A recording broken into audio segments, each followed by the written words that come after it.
The second message that I want to deliver before we throw the floor open for the open question session is the 15-point action plan for the Muslim Ummah when someone insults Prophet Muhammad, peace be upon him, or indulges in Islamic blasphemy.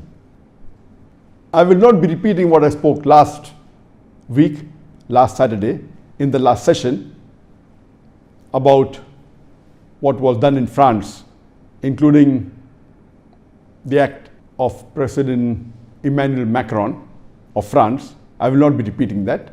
And I had given a short message of 24 minutes last Saturday. In that message, I did say that what President Emmanuel Macron said, that Islam is in crisis all over the world, he got it wrong. It is actually Islam has the solution for the crisis all over the world.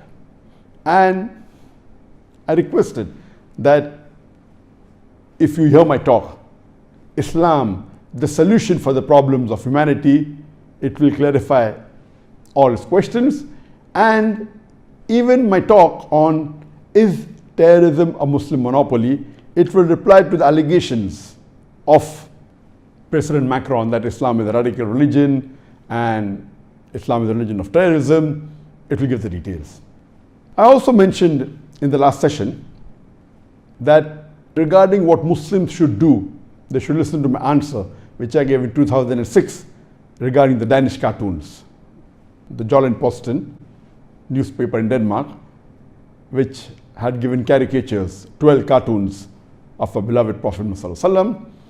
But because I got so many requests from the viewers that I should repeat the reply, and but natural, since that reply was in 2006, that's about 9 years ago.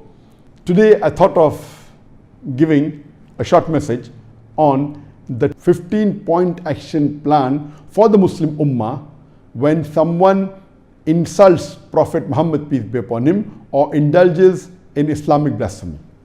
If someone speaks against Allah subhanahu wa ta'ala, against the Quran, against Islam. So this answer is a brief regarding the 15 actions that the Muslim should take. It's not only focused or localized to what's happening in France. It includes that, but this is the general answer on 15 actions that the Muslim should take.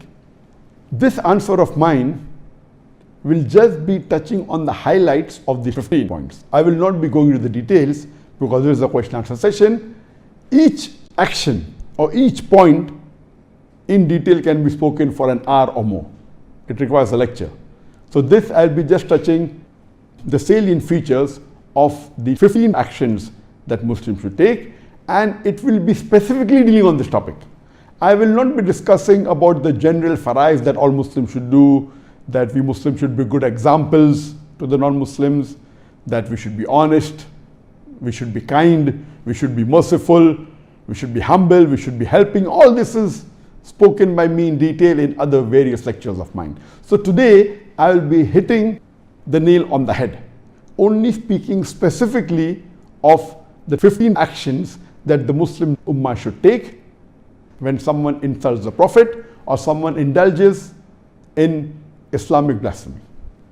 The first action, whenever someone reads any article against the Prophet or sees a sketch or a cartoon insulting a beloved Prophet Muhammad, we should follow the hadith of the Prophet Muhammad. Our beloved Prophet Muhammad said, it's mentioned in Sahih Muslim, volume number 1, hadith number 177, that the beloved Prophet Muhammad said that if you see any evil action, you should change it with your hand. That means you take an action against it. If you cannot, then do it with your tongue, that is by speaking. If you cannot, then do it with your heart. That means hate that act and agree it is wrong. Then you will be the lowest level of mu'min, the lowest level of a believer. So the least a Muslim can do whenever he hears any derogatory remarks against the Prophet, or any caricature, or any cartoon against the Prophet, any insult against the Prophet, any blasphemy against Islam, the least he can do is condemn it immediately in his heart and agree that what is done is wrong. This is the least anyone can do. Today, after the society has advanced, we find many Muslims have got so much westernized and have started agreeing with the freedom of expression that many a time when someone insults the Prophet, you don't even bat an eyelid, as though nothing has happened. Oh, this is freedom of speech. Today's world is, it's a global village, and the freedom of speech, that someone wants to insult the Prophet, no problem. A moment, a true moment, whenever he hears any insults, the least he can do is condemn that act in his heart. So number one that any Muslim should do whenever he comes across any blasphemy against Islam, any insult against the Prophet, is condemn that act and agree it is wrong. Then only can you go ahead with the other steps. If you don't condemn it, if you don't hate that thing in your heart, if you don't agree it is wrong, then how will you be able to reply or to take the other steps? So number one is you have to condemn that act in your heart.